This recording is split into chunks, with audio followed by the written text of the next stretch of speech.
پھر تو روز و شب میرے اور بھی اجل جاتے، من کانو حیثوں نے آ دیا سہارا ہے، یعنی وہ تو نہیں ہو سکا لیکن پھر جینا کیسے ہے، من کانو حیثوں نے آ دیا سہارا ہے، ورنہ داغ فرقت سے روح و دل نکل جاتے۔ بسم اللہ الرحمن الرحیم، رب اشرح لی صدری ویسر لی امری واحلل عقدۃ من لسانی یفقہوا قولی، رضیت باللہ ربا وبالاسلام دینا وبمحمد صلی اللہ علیہ وسلم نبیا ورسولا۔ اللہ اکبر، اللہ اکبر، اللہ اکبر، لبیک لبیک لبیک یا رسول اللہ صلی اللہ علیہ وسلم۔ الحمد للہ رب العالمین، والصلاة والسلام علی خاتم النبیین سید الرسل و خاتم المعصومین وعلی آلہ واصحابہ اجمعین۔ مولاي صل وسلم دائما ابدا علی حبیبک خیر الخلق کلہم۔ خدایا بحق بنی فاطمہ کہ برقول ایماں کنی خاتمہ، اگر دعوتم رد کنی ور قبول، منو دستو دامان آل رسول صلی اللہ علیہ وسلم۔ اللہ تبارک و تعالی جل جلالہ وعم نوالہ واتم برہانہ وعظم شانہ وجل ذکرہ وعز اسمہ کی حمد و ثناء، اور حضور سرور کائنات، مفخر موجودات، زینت بزم کائنات، دستگیر جہاں، غم گسار زماں، سید سروراں، حامی بے کساں، قائد المرسلین، خاتم النبیین، احمد مجتبیٰ، جناب محمد مصطفیٰ صلی اللہ علیہ وآلہ واصحابہ وبارک وسلم کے دربار گوہر بار میں ہدیہ درود و سلام عرض کرنے کے بعد، السلام علیکم ورحمۃ اللہ وبرکاتہ۔ ناظرین، حاضرین، سامعین، ماہ رمضان المبارک کے معطر، منور اور مقدس لمحات میں سیدنا شاہ جلال رحمہ اللہ تعالی ریسرچ سینٹر مرکز صراط مستقیم لاہور سے آپ تمام حضرات سے مخاطب ہوں۔ آج کی خصوصی گفتگو حجاز مقدس سے ریلیٹڈ ہے۔ کئی سالوں کے بعد اس رمضان المبارک میں 29 مارچ اور 30 مارچ کی درمیانی رات کو لاہور سے مدینہ منورہ کی فلائٹ پر روضہ رسول صلی اللہ علیہ وسلم کی زیارت اور عمرہ کی ادائیگی کے مقصد کے لیے بدنہ ناچیز نے سفر کیا۔ دیگر بہت سے ساتھیوں کے علاوہ محمد عبداللہ سرور جلالی بھی میرے ہمراہ تھا، اور یہ سفر گزشتہ کئی سال کی پابندیاں جو پاکستان میں تھیں فورتھ شیڈول کی وجہ سے، ان کے اختتام پر ہماری بڑی حسرت تھی، جس کے نتیجے میں عقیدت و احترام کے زیر سایہ مدینہ منورہ ایئرپورٹ پر ہمیں پہنچنے کا شرف حاصل ہوا، لیکن سعودی حکام نے سعودیہ میں انٹری دینے سے انکار کیا، اور اس کا سبب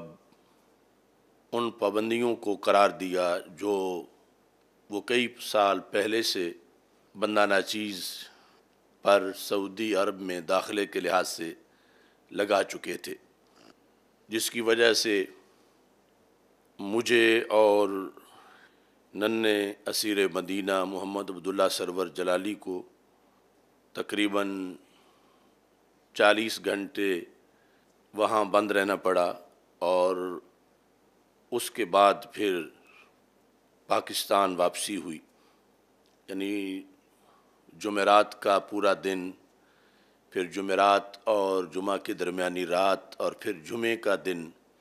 جمعے کے روز پچھلے وقت پھر ہماری واپسی ہوئی، اور رات ہم لاہور پہنچے۔ یہ کئی وجوہ سے ڈسکس کرنے کے لائق امور ہیں، کیونکہ بندہ ناچیز رمضان المبارک میں تراویح کے اندر قرآن مجید کی تلاوت کے لحاظ سے خصوصی مصروفیت رکھتا ہے۔ اس سے پہلے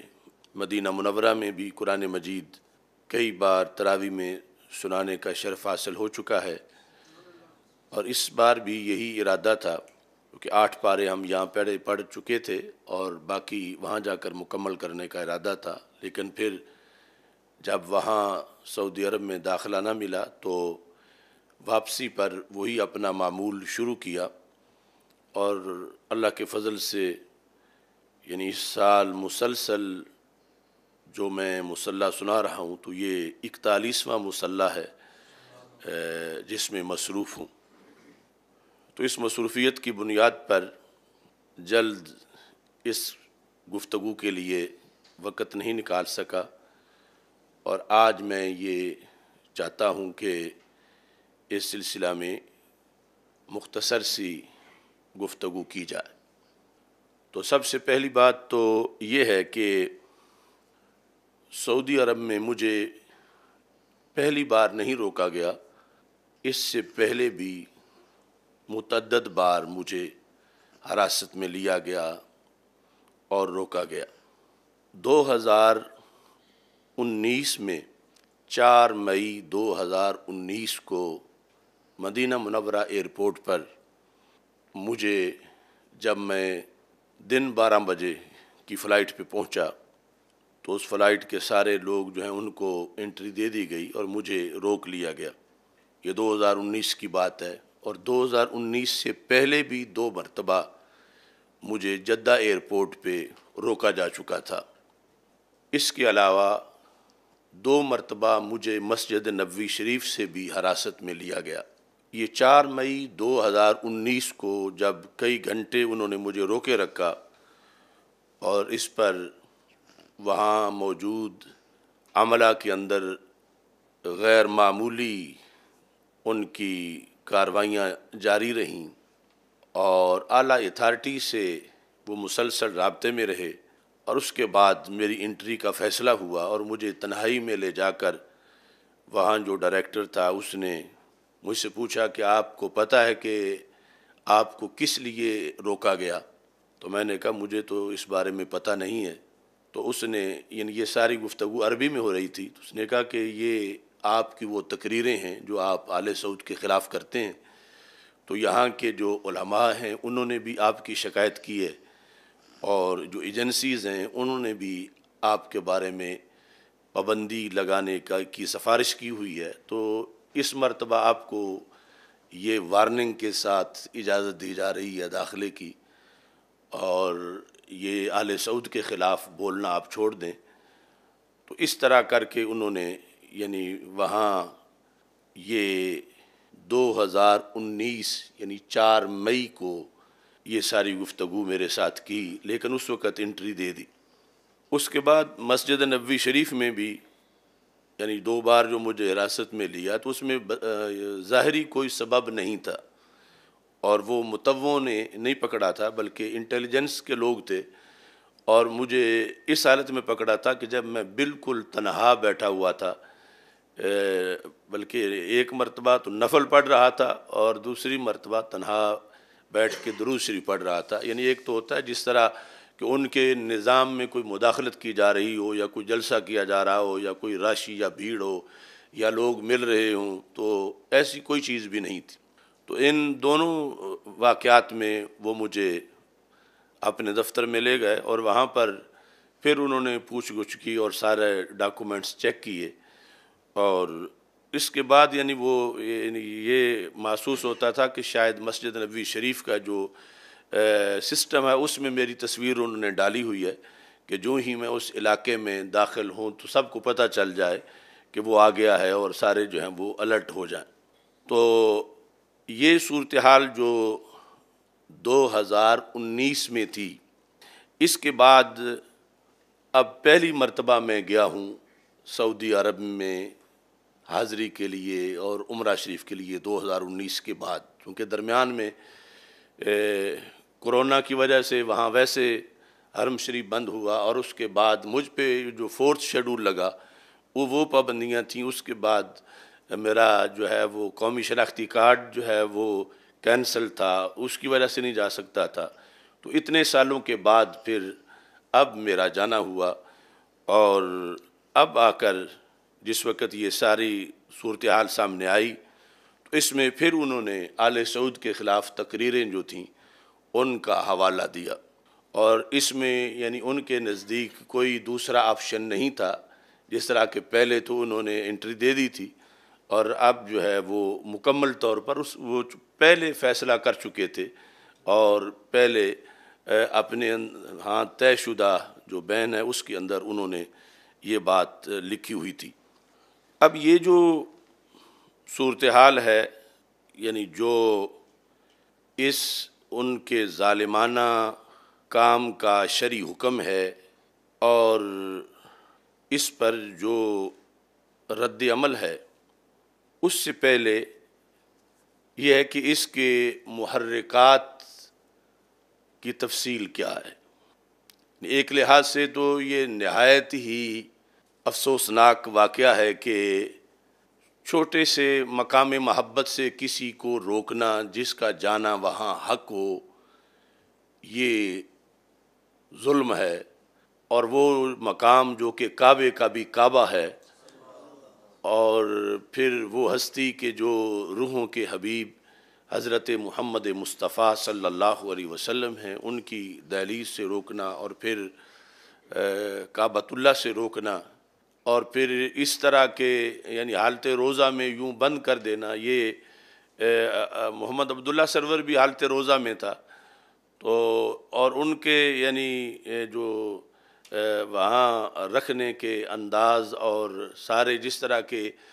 جو صورتحال آج القدس میں یہود کی وجہ سے ہے، اس طرح کی ملتی جلتی صورتحال جو ہے یہ آل سعود نے مسلمانوں کے ساتھ حجاز مقدس میں بنا رکھی۔ دوسری طرف مجھے اس بات پر اطمینان بھی ہے کہ میں نے 35 سال جو جد و جہد کی، اس کی ضربیں بالآخر محسوس ہوئیں، اور جن لوگوں کو ہم نے فوکس کیا اور جس ظالمانہ نظام کے خلاف ہم نے آواز اٹھائی، اور جس غلط نظریے اور عقیدے کو ہم نے دلائل کی روشنی میں رد کیا، کہ ہماری حرارت وہاں تک پہنچی، اور یہ نہیں کہ یہ صدا بصیرا ہو اور کسی گلی محلے میں رک جانے والی آواز ہو، بلکہ ان کے ایوانوں تک اس کا جو اثر میں نے دیکھا، تو اس پر مجھے اطمینان بھی ہوا کہ امر بالمعروف اور نہی عن المنکر کا جو فریضہ ہمارے ذمہ ہے، قیامت کے دن انشاءاللہ اس کے جواب کے لحاظ سے اللہ ہمیں آسانی عطا فرمائے گا۔ گرتے ہیں شاہ سوار ہی میدان جنگ میں،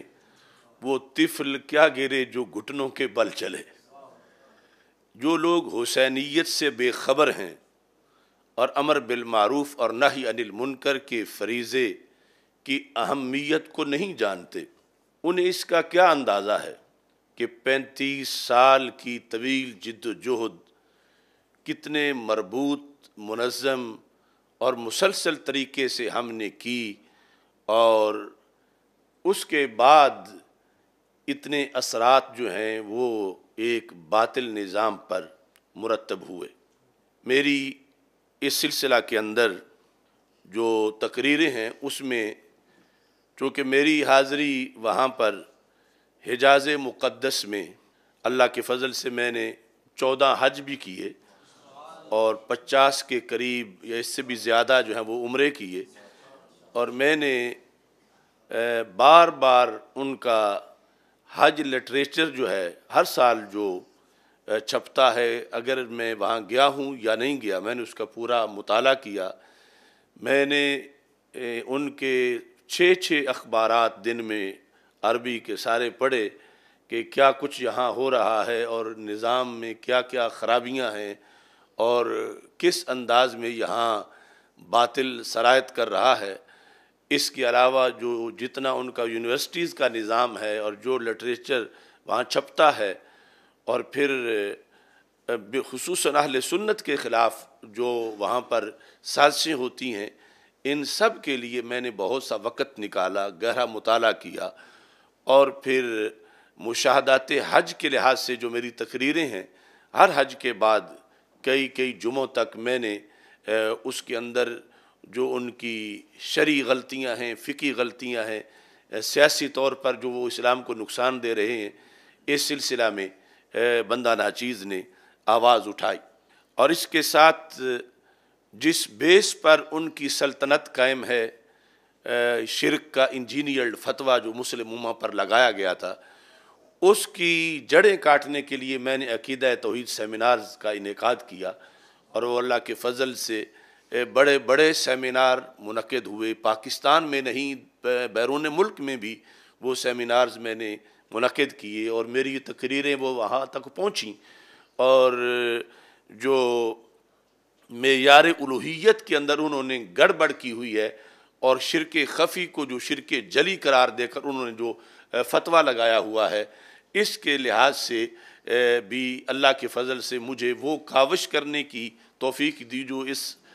دور میں شاید ایک خصوصی اعزاز ہے۔ تو اس میں بھی یعنی ان تک جو ہمارا اثر پہنچا، وہ انہیں ایک مستقل غصہ ہے کہ اپنے دلیل کی روشنی میں تو اس کا جواب نہیں دے سکے، لیکن چونکہ ہم نے ان کو دلائل کی روشنی میں بے نقاب کیا، عقیدہ توسل کے لحاظ سے، آثار رسول صلی اللہ علیہ وسلم کے لحاظ سے، برکت اور تبرک کے لحاظ سے، سیدہ طیبہ آمنہ رضی اللہ تعالی عنہا آپ کے مزار مقدس پر جب انہوں نے تجاوز کیا تو اس وقت بھی جو ریلی سعودی سفارت خانے کے سامنے پہنچی، وہ یادداشت پیش کرنے کی ذمہ داری میری ہی تھی، اور اس کے علاوہ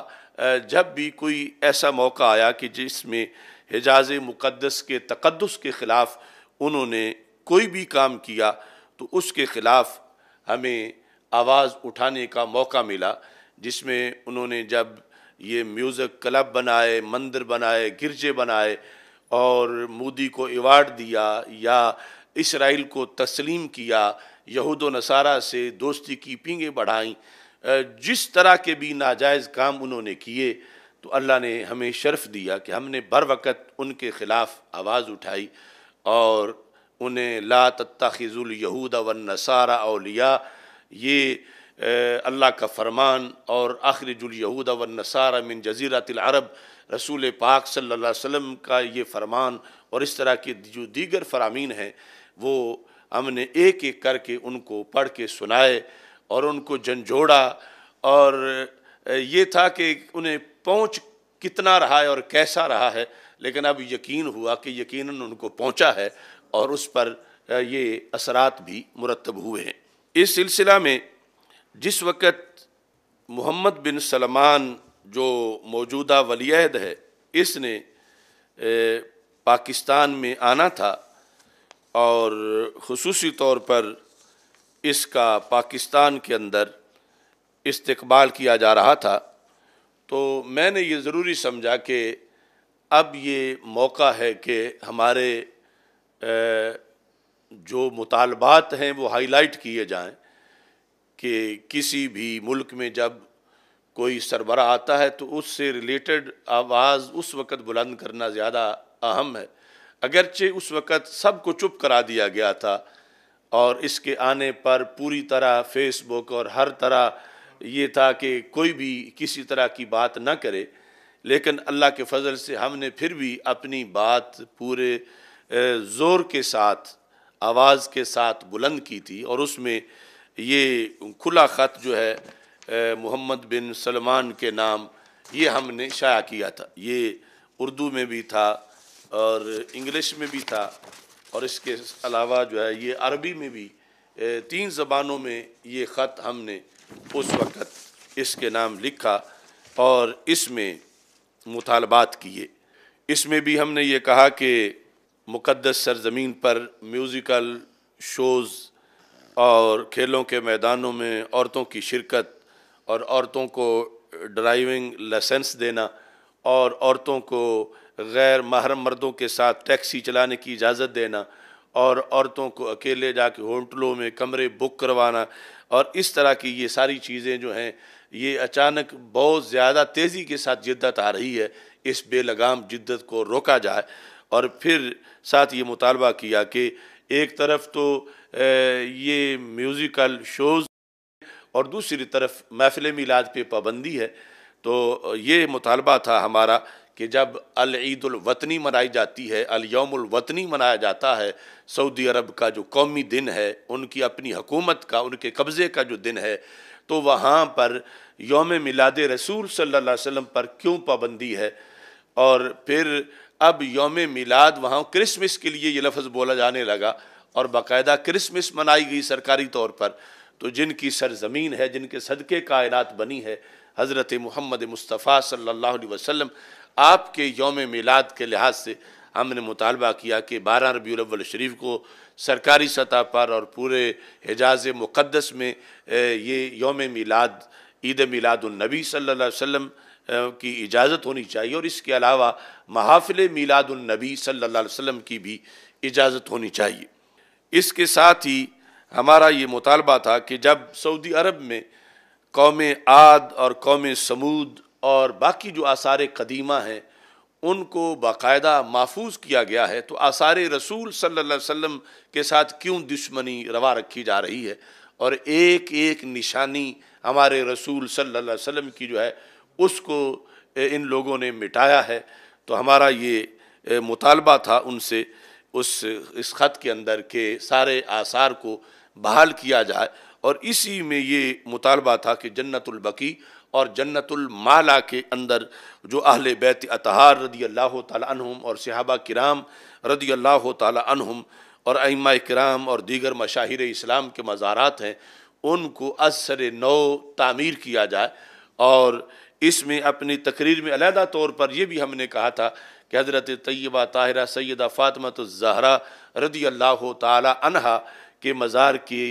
تعمیر کی اگر سعودی حکومت اجازت دے گی تو ہم اہل سنت اپنے ذاتی خرچ سے وہ تعمیر کریں گے، بلکہ اپنے کلیجوں سے اس گنبد کو استوار کریں گے۔ اس میں یہاں سعودی عرب میں جو حج کے موقع پر اور عمرہ کے موقع پر فرقہ وارانہ لٹریچر تقسیم کیا جاتا ہے، وہ یہود کے خلاف نہیں ہوتا، نصارہ کے خلاف نہیں ہوتا، ہندو سکھوں کے خلاف نہیں ہوتا، صرف اہل سنت کے خلاف ہوتا کہ اس لٹریچر پر پابندی لگائی جائے۔ اور یہ بھی ضمن ذکر کیا گیا کہ جس وقت تم ہمیں ویزا دیتے ہو وہاں عمرہ کرنے کا اور حج کرنے کا، تمہیں پتہ ہے کہ ہمارے عقائد کیا ہیں، تم یہ جانتے ہو کہ ہم الصلاۃ والسلام علیک یا سیدی یا رسول اللہ صلی اللہ علیہ وسلم پڑھتے ہیں، تمہیں یہ سب کچھ معلوم ہے، تو پھر اس کے علم کے ہوتے ہوئے تم ہمیں ویزا دیتے ہو، وہاں جا کر پھر تم ہم پہ پابندیاں کیوں لگاتے ہو؟ اور وہاں پھر مسجد حرام میں اور مسجد نبوی شریف میں خطیب ایسے عقیدے والوں کو مشرک کیوں کہتے ہیں؟ اگر واقعی تمہارے نزدیک مشرک ہے تو پھر تم ویزا کیوں دیتے ہو؟ یہ تمہاری منافقت ہے، اس سے تمہیں باز آنا چاہیے۔ اگر تم اس کو واقعی شرک سمجھتے ہو تو پھر اس عقیدے کی ایک بہت بڑی اکثریت ہے مسلمانوں کی دنیا میں، ان سب کو تم ویزا دینے سے انکار کرو، یا ویزے کے اندر تم یہ شرط لکھو اپنے فارم پر کہ اگر یہ عقیدہ ہے تو پھر تم نہیں جا سکتے، تو پھر پتہ چلے کہ تم دنیا میں کیسے اپنی حکومت کرتے ہو۔ تو اپنے حکومت بچانے کے لیے تو تم ویزا دے دیتے ہو، اور وہاں بلا کر پھر تم جو ہے وہ شرک کے فتوے سناتے ہو۔ تو یہ اور پھر تم فرقہ وارانہ لٹریچر تقریباً 60 زبانوں میں اسے ٹرانسلیٹ کر کے تقسیم کرتے ہو اور تم دنیا میں نفرت پھیلا رہے ہو، لہذا اس فرقہ وارانہ لٹریچر پر پابندی لگائی جائے۔ اور بالخصوص مسجد نبوی شریف کے اندر جو ظلم کیا جاتا ہے زائرین پر، مواجہ شریف پر یا بیٹھنے کے لحاظ سے، یہ شاید اس خط کے بعد اب جو اجازت ہے قدمین شریف میں رات کے وقت بھی بیٹھنے کی یا دوسرے طرف، اس سے پہلے وہ دریاں بھی لپیٹ دیتے تھے اور بیٹھنے کی اجازت نہیں دیتے تھے 2-4 بندوں کو، جبکہ اب اللہ کے فضل سے کثرت سے بیٹھ سکتے ہیں۔ یہ بھی ہم نے اس میں مطالبہ کیا تھا، اور ساتھ یہ بھی کہا تھا کہ ہمارے تمہارے جو اختلافات ہیں عقیدے کے لحاظ سے، یہ ہمارے خط کا 6 نمبر پہ نوٹ تھا کہ بعض اختلافی امور پر تشدد کا راستہ اختیار کیے بغیر ڈائلاگ کا راستہ اختیار کیا جائے، یعنی آپ ہم سے مناظرہ کریں، مذاکرات کریں۔ اس سلسلہ میں علماء اہل سنت و جماعت اپنے عقائد و معمولات پر شرعی دلائل پیش کرنے کے لیے تیار ہیں، انہیں اس کا موقع فراہم کیا جائے۔ یعنی ہم میلاد مناتے ہیں، ہم 11ویں شریف مناتے ہیں، ہم معراج مناتے ہیں، ہمارے جو معمولات ہیں، ایصال ثواب ہے، دیگر عقائد ہے، اس پر وہاں بیٹھ کے ہم پہ شرک کے اور بدعت کے فتوے لگانے کی بجائے ہمارا مقابلہ کرو اور ہمارے سامنے دلائل جو ہیں وہ ہم پیش کرتے ہیں، اور آپ جو ہیں وہ اس سلسلہ میں ڈائلاگ کے رستے سے مسائل کو حل کرو۔ اور ساتھ ہی یہ بھی تھا کہ سعودی عرب میں امریکہ کے کہنے پر ڈائلاگ فورم بنایا گیا، جس میں کرسچن کمیونٹی کو بھی نمائندگی دی گئی ہے، جس میں ہندوؤں سکھوں کو بھی نمائندگی دی گئی ہے، جس میں یہود کو بھی نمائندگی دی گئی ہے، مگر اہل سنت کو نمائندگی نہیں دی گئی۔ تو اس میں ہمیں نمائندگی دی جائے۔ ہمارا مسلک پوری دنیا پر ہے اور اصل اہل مدینہ ہمارے ہی مسلک پر ہیں، تو ہمیں اس میں ہماری نمائندگی ہونی چاہیے۔ جو ہمارے وہاں مسائل ہیں، جن لوگوں کو مسائل ہیں انہیں نمائندگی نہیں دی گئی، اور جن کے مسائل نہیں انہیں محض جو ہے وہ اقربا پروری کے لحاظ سے مختلف قسم کی رشوتیں اور کوٹے رکھے گئے ہیں۔ تو یہ ہمارے خط کا خلاصہ تھا جو ہم نے اس وقت انہیں پوسٹ بھی کیا اور یہ ہر طرف نشر کیا، شائع کیا، اور مختلف جو اس کے علاوہ فورم تھے اس میں اس آواز کو بلند کیا۔ اب یہ جو اس سلسلہ کے اندر ہم نے پروگرام کیے علمی طور پر، اور پھر ساتھ سیاسی طور پر جو آل سعود کے مظالم ہیں مسلمانوں پر اور حرمین شریفین کے خلاف، ان کو ہائی لائٹ کیا، اس کے نتیجے میں انہوں نے ہم پہ کئی سال پہلے سے یہ پابندیاں لگائیں، جن کا اظہار اب ہمارے جانے سے ہوا، اور یہ بھی ان کی ایک کم عقلی ہے اور بدبختی ہے۔ ظاہر ہے کہ ہم نے تو کوئی چیز چھپائی نہیں، یعنی یہ نہیں ہے کہ میں کسی اور بندے کے پاسپورٹ پہ گیا ہوں کہ نام کوئی اور لکھا تھا اور میں کچھ اور تھا۔ میرے پاسپورٹ پہ میرا ہی نام ہے، یہ میری امامے والی تصویر لگی ہوئی ہے، اور سب کچھ وہی ہے۔ اگر یعنی وہ چونکہ پہلے پابندی لگا چکے تھے تو انہیں ویزے نہیں دینا چاہیے تھا، تو ویزا دینے کے بعد پھر روکنا یہ ایک دوہرا ظلم ہے۔ اور اس میں ہم نے جو کچھ ان لوگوں کے خلاف گفتگو کی وہ قرآن و سنت کے تقاضے کے مطابق کی، قرآن و سنت کے حکم کے مطابق کی، وہ اللہ کے ہاں قیامت کے دن سرخرو ہونے کے لیے کی کہ ہمارے ہوتے ہوئے سرزمین حجاز پر اسلام کے خلاف ایسے منصوبے چلیں اور ہم خاموش رہیں تو قیامت کے دن اللہ پوچھے گا کہ تم گونگے کیوں بنے رہے۔ اور یہ میں دیگر علماء سے بھی کہتا ہوں کہ جو اس وقت تک آواز بلند نہیں کر رہے اور چپ بیٹھے ہیں کہ وہ بھی اپنی آواز بلند کریں، اس واسطے کہ اصل حرمین سے پیار کا یہ تقاضا ہے کہ حرمین کے تقدس کی بحالی کے لیے کام کیا جائے۔ حرمین کے ساتھ جو اصل محبت ہے وہ یہ ہے کہ وہاں سے اسلام شروع ہوا، اور جو لوگ اسلام کی خلاف ورزی کر رہے ہیں اور پھر وہاں قبضہ جمایا ہوا ہے، ان لوگوں کا قبضہ جو ہے وہ ہر حال میں غلط ہے۔ بڑے بھونڈے طریقے سے اور ظالمانہ طریقے سے یہ قابض ہوئے، اور یہاں یہ بات بھی قابل غور ہے، ایک ہے وہابیت کے خلاف تقریر کرنا، اور ایک ہے آل سعود کے مظالم اور ان کے جو اسلام کو نقصانات ہیں ان کو بیان کرنا۔ یہ دونوں چیزیں ضروری ہیں۔ ہمارے کچھ لوگ وہابیت کے خلاف، نجدیت کے خلاف یا ان عقائد کے خلاف تو تھوڑا بہت بولتے ہیں، مگر جو سعودیت ہے، نجدیت ہے، یعنی آل سعود کے جو مظالم ہیں اس کے خلاف زبان نہیں کھولتے۔ اس میں ہمیں پتہ ہے، ہمیں کئی سال پہلے یہ تجویز دی گئی کہ آپ صرف وہابیت کے خلاف بولا کریں، آل سعود کے خلاف بولیں گے تو اس کی بڑی قیمت دینی پڑے گی۔ تو میں نے یہ کہا کہ یہ وہابیت کا بندر جس مداری کے ہاتھ میں ناچ رہا ہے وہ آل سعود کا مداری ہے، تو سب کچھ تو وہی کرا رہے ہیں،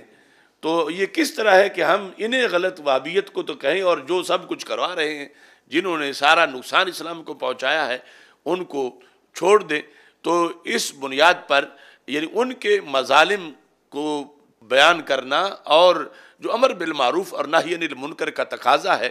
اس کو پورا کرنا، یہ ہماری ذمہ داری ہے۔ اب دو چیزیں ہیں، ایک ہے کہ حرمین شریفین کی حاضری کو مقدم کیا جائے، اور دوسرا یہ ہے کہ اللہ اور اللہ کے رسول صلی اللہ علیہ وسلم کے فرامین کے ابلاغ کو مقدم کیا جائے۔ یہ جو کچھ اب ہوا اس کا ہمیں پہلے ہی علم تھا کہ ایسا ہونا ہے، اور کئی سال پہلے سے یہ سارے منصوبے ہمارے سامنے تھے، مگر ہمیں شریعت نے یہ بتایا ہوا ہے کہ ایک وقت وہ بھی تھا کہ جس وقت سرور کونین حضرت محمد مصطفیٰ صلی اللہ علیہ وسلم کے سامنے رکاوٹیں کھڑی کی گئی تھیں، اور ان کے لیے بھی کعبۃ اللہ جانے پر پابندیاں لگائی گئیں اور یہ سارے معاملات ہوئے، لیکن حق اللہ کے رسول علیہ الصلوۃ والسلام کے ساتھ تھا، اور واضح کیا کہ یہ جو دین ہے اس کو پھیلانا مقدم ہے۔ باقی رب ذوالجلال یہ جو ظاہری پابندیاں ہیں، ان پابندیوں کے ہوتے ہوئے بھی لوگوں کے دلوں کو ہی مدینہ بنا دیتا ہے، اور خالق کائنات جل جلالہ اپنے قرب سے یہ سارے قرب عطا فرما دیتا ہے، کیونکہ ظاہری قبضے ان جگہوں پہ غیروں کے بھی ہوتے رہے، یہ کوئی دلیل نہیں ہے۔ اگر آج حجاز پہ آل سعود کا قبضہ ہے تو قبلہ اول پہ یہود کا قبضہ ہے، نہ وہاں ان کے قبضے کی وجہ سے وہ حق پر ہیں، نہ یہاں ان کے قبضے کی وجہ سے یہ حق پر ہیں۔ اب دو چیزیں ہیں، حرمین شریفین کا تقدس اور ہے، آل سعود کی بات اور ہے۔ ہم حرمین شریفین کے تقدس کے وارث ہیں، حامی ہیں، محافظ ہیں، اور اس کو ہر وقت اس کے لیے دل و جان پیش کرنے والے ہیں، مگر آل سعود ہرگز حرمین شریفین کے تقدس کے اندر شامل نہیں ہے۔ ان لوگوں نے جو ظلم کیے اور جو غلط نظریات جو ہیں وہ پھیلائے، اس کی بنیاد پر میری یہ درخواست ہے علماء سے کہ یقیناً ہمیں بڑی پسند ہے، بڑی محبوب ہے حاضری ان مقدس مقامات کی، لیکن اگر یہ لوگ باز نہیں آتے تو ان کے خلاف آواز پورے طریقے سے بلند کی جائے۔ رب ذوالجلال سب کے دلوں کو مدینہ بنا دے گا، رب ذوالجلال یہاں بیٹھے سب کو بہت اعلیٰ قرب کی لذتیں عطا فرما دے گا۔ اور یہ چونکہ جمعے کو ہم حجاز مقدس کانفرنس کر رہے ہیں، اس میں دلائل پیش کروں گا کہ سید عالم نور مجسم شفیع معظم صلی اللہ علیہ وسلم نے کس بنیاد پر اور کس انداز سے اپنے عشاق کے لیے اپنا قرب واضح کیا ہے، اور کن شرائط کی وجہ سے یہ ظاہری فاصلے ختم ہو جاتے ہیں اور رب ذوالجلال اپنے عشاق کو دائمی حضوری عطا فرما دیتا ہے۔ علماء کرام سے اس سلسلہ میں یہ گزارش ہے کہ وہ یہ چونکہ مرکز پر ان غلط لوگ مسلط ہیں، تو اس کی وجہ سے سارے اسلامی ممالک کے اندر ابتلا اور آزمائش ہے، اور مرکز کے اندر اگر وہابیت نہ ہوتی تو آج پوری دنیا میں مسلمانوں پہ زوال نہ آتا۔ ان لوگوں نے کمر توڑی ہے مسلمانوں کی، شرک کا انجینئرڈ فتویٰ لگا کر مسلمانوں کو کمزور کیا ہے اور یہود نصارہ کو خوش کیا ہے۔ اب یہ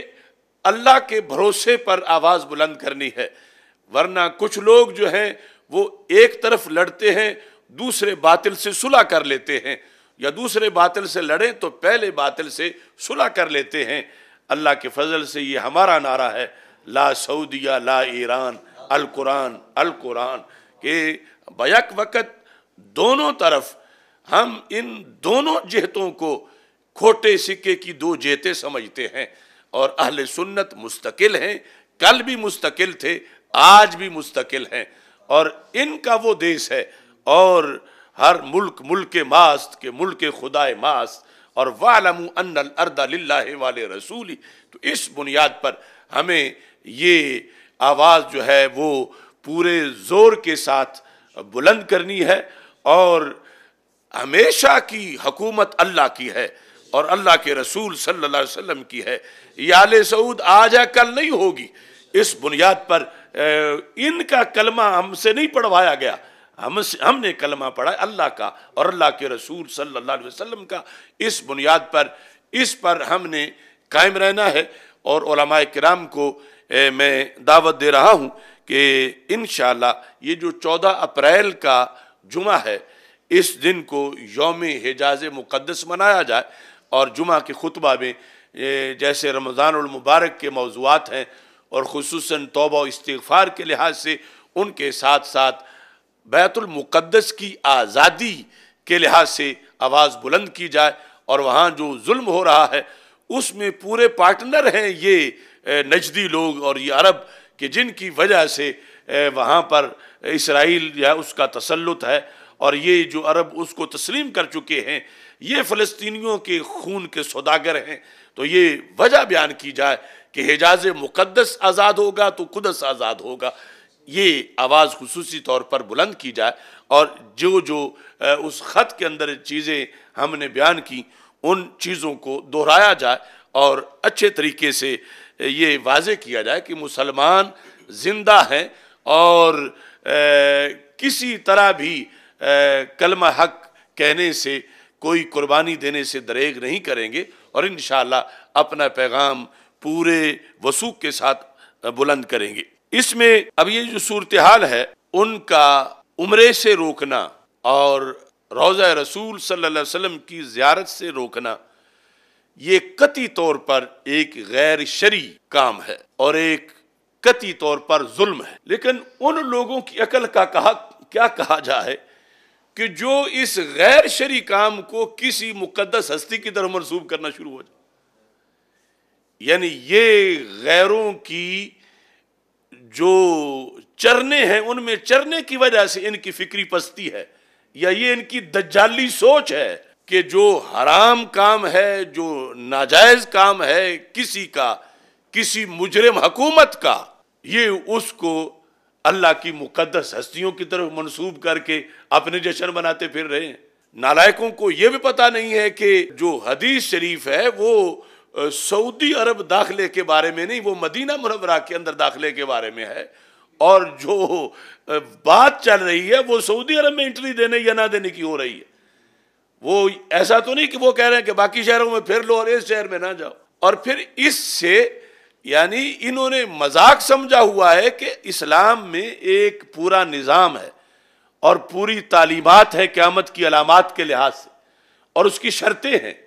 اور اگر یہ ہمارے خلاف غصہ نکالنے کے لیے آج یہ واویلا کر رہے ہیں تو کیا پھر سارا دین بدلیں گے، سارا اسلام بدلیں گے، ساری علامات بدلیں گے، ساری احادیث بدلیں گے؟ یعنی یہ دجالی سوچ والوں کو کیا ان کا دجال اس نے پہلے 14 حج کیے ہوئے ہوں گے؟ ان دجالی سوچ والوں کے لیے جو ان کا دجال ہوگا اس کو کیا عمرے کا ویزا دیا جائے گا؟ یہ جو دجالی سوچ والے ہیں کیا ان کے نزدیک جو نجدی متوع ہیں یہ اللہ کے فرشتوں کا درجہ رکھتے ہیں، یا نجدی جو مستنڈے ہیں؟ یعنی ان کی مت ماری گئی ہے، اور یہ ہماری حقانیت ہے کہ اللہ کے فضل سے ہر قسم کا باطل پرست اپنے زخم چاٹ رہا ہے، اور ہم کسی کے کانے نہیں ہیں۔ یہ لوگ ہیں کہ جنہوں نے سیدہ طیبہ طاہرہ فاطمہ الزہرا رضی اللہ تعالی عنہا کا مزار گرایا، ان ظالموں کو یہ کلمے پڑھ رہے ہیں، ان کی سرکاری افطاریوں میں جا کے بیٹھتے ہیں اور ان کے یہ قصیدے پڑھتے ہیں۔ انہیں پتہ ہی نہیں کہ حسینیت کیا ہوتی ہے۔ حسینیت اگر پڑھنی ہو تو انہیں پھر یہ دیکھنا پڑتا ہے کہ کربلا کے راستے میں کتنے یزید آتے ہیں، اور پھر کس انداز میں حضرت امام حسین رضی اللہ تعالیٰ عنہ اپنے ماننے والوں کو قیامت تک کے لیے حوصلے دیتے ہیں، اور ظاہری نظام کس طرح چلتے ہیں۔ یعنی وہ یزید پلید کہ جس نے ادھر حضرت امام حسین رضی اللہ تعالیٰ عنہ کو شہید کروایا، اور پھر وہی آ کر مدینہ منورہ بھی داخل ہوا، اس نے کتنے دنوں تک قتل عام کیا۔ تو کیا یہ ساری چیزیں سیدہ پاک کی طرف منسوب کریں گے کہ ان کی رضا سے ہی سب کچھ ہوتا رہا؟ تو یہ ظاہری جو لوگ مسلط ہوتے ہیں، اپنی اپنی ان کے فطور ہیں اور اپنے اپنے معاملات ہیں۔ حق قرآن و سنت میں ہے، اور چونکہ مسئلہ معصومیت میں یہ بالکل ان کے پاس کوئی دلیل نہیں ہے، اور اب اس طرح کی دلیلوں پہ گزارے کر رہے ہیں جس کی وجہ سے انہیں یزید کو سلام کرنا پڑے گا کہ یزید تو اچھا تھا اس لیے سیدہ پاک نے اجازت دے دی اور فلاں کو اجازت نہیں دی۔ یہ کہاں یعنی ان کی عقل ماری گئی؟ یہ ہے تیرے در سے جو یار پھرتے ہیں، در بدر یوں ہی خار پھرتے ہیں۔ 14 اپریل کی اس دعوت کے ساتھ اس مسئلے پر اس لحاظ سے بھی میں گفتگو کرنا چاہتا ہوں، جو حقائق تھے، ہمارا ان سے ٹکراؤ تھا، جو 5 مرتبہ اس سے پہلے انہوں نے حراست میں لیا اور مختلف واقعات ہوئے، اور انہوں نے وارننگ دی اور ہم نے اس وارننگ کو مسترد کیا، اور پھر بالخصوص جس وقت یہ 2019 کے بعد میری وہ تقریریں ہیں جس میں انہوں نے جب طواف بند کیا تو میں نے ان کی ایسی تیسی کی، جب انہوں نے حرم بند کیا تو میں نے، جب انہوں نے حج بند کیا تو اس کے خلاف ہم نے اپنی آواز بلند کی، اور پھر جس وقت انہوں نے الریاض کے اندر وہ سلمان بلا کر وہ میوزیکل شو کیا، وہ بہت زیادہ وائرل ہوا میرا کلپ، یہاں تک کہ اس کی وجہ سے یہ عرب امارات میں بھی ہمارے لوگوں سے وہاں کی ایجنسیوں نے پوچھ گچھ کی اس مسئلے پر انہیں بلا کر، اور یہ ساری صورتحال چلتی رہی۔ وہ پرانے یعنی سارے ٹکراؤ جس کی وجہ سے وہ اپنا یہ فیصلہ کر چکے تھے، اگر جدید نیا کوئی ایشو سامنے لانا چاہتا ہے یا جس پر بات کی جا سکتی ہے تو وہ تازہ واردات ہے 23 مارچ کی اور 26 مارچ، یعنی یہ ہمارا سفر ہے 30 مارچ کا، اس سے پہلے 23 مارچ کو مجھ پر پابندیوں کا ایک مطالبہ کیا گیا، اور 26 مارچ کو میری گرفتاری کا اور مجھ پر پابندی کا مطالبہ کیا گیا۔ وہ کس نے کیا؟ وہ اس وقت دنیا کا سب سے بڑا ملعون شخص، وہ گیرٹ ولڈرز، اس نے ٹویٹ کیا، وہ نیدرلینڈ کا موذی، اس کے خلاف چونکہ ہمارا فتویٰ ہے تو اس نے 23 مارچ کو جو ٹویٹ کیا، ان کا فتویٰ ہے میرے قتل کے بارے میں، اور یہ جو میں نے خاکے بنائے تو اس کی وجہ سے یہ مجھے دھمکیاں مل رہی ہیں قتل کی، اور میری نیندیں اڑی ہوئی ہیں، تو میری یہ مطالبہ ہے کہ اس شخص کو گرفتار کیا جائے اور اسے مزید اس پر پابندیاں لگائی جائیں۔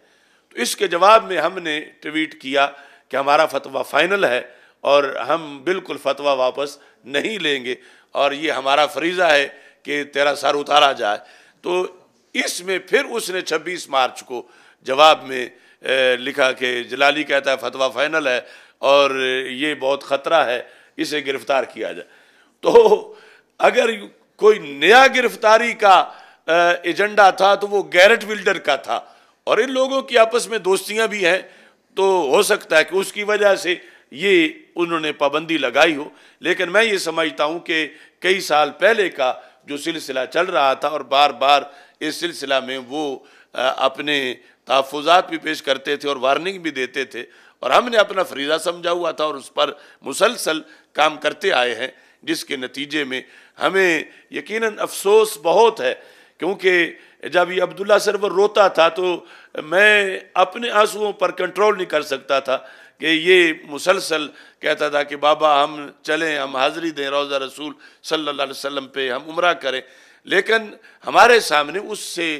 بڑا ایشو مقدم تھا دین رسول صلی اللہ علیہ وسلم، اور یہ میں تمام اہل سنت کو ہدیہ تبریک پیش کرتا ہوں کہ ہم وہاں پھسلے نہیں، ہم وہاں بھٹکے نہیں، ہم نے وہاں معافی نہیں مانگی، ہم نے اس انداز میں وہاں وقت گزارا ہے کہ اگر کسی نے ان سے میرا پوچھا ہے کہ وہ بیمار ہے اور اس کو ہم دوائی دینا چاہتے ہیں تو انہوں نے کہا کہ اسے تو کوئی خوف کسی کا نہیں، وہ کیسے بیمار ہے، یعنی اس جیسا تو صحت مند ہے ہی کوئی نہ۔ تو اللہ کے فضل سے ہمارا جو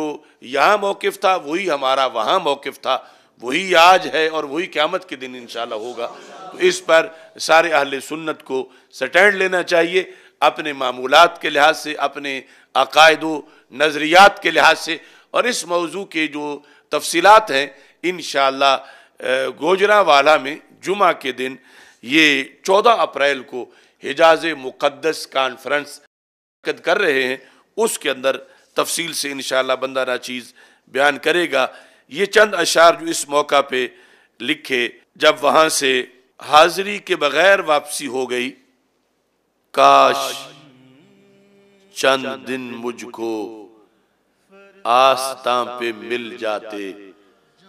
سالہا کی فرقت کے زخم پھر تو سل جاتے، جو ہی ایک نظر پڑتی ان کے سبز گنبد پر، جو ہی ایک نظر پڑتی ان کے سبز گنبد پر، موسم محبت میں باغ دل کے کھل جاتے، گزر جو میرا ہوتا آپ کے مواجہ سے، ان کی ایک تجلی سے داغ دل کے دھل جاتے، گزرتے جو دن میرے ان کے قرب ظاہر میں، فیض علم کے چشمے قلب سے ابل جاتے، گردش زمانہ کی دھول سب اتر جاتی، زندگی کے کئی صدمے عافیت میں ڈھل جاتے، آپ ہی کے ٹکڑوں پر جی رہا ہوں پہلے بھی، پھر تو روز و شب میرے اور بھی اجل جاتے۔ اب آخری شعر ہے جو موضوع ہوگا حجاز مقدس کانفرنس کا، من کانو حیثو نے آ دیا سہارا ہے، یعنی وہ تو نہیں ہو سکا لیکن پھر جینا کیسے ہے، من کانو حیثو نے آ دیا سہارا ہے، ورنہ داغ فرقت سے روح و دل نکل جاتے، من کانو حیث کانو ان اول الناس بی المتقون، من کانو حیث کانو۔ انشاءاللہ یہ جمعۃ المبارک کو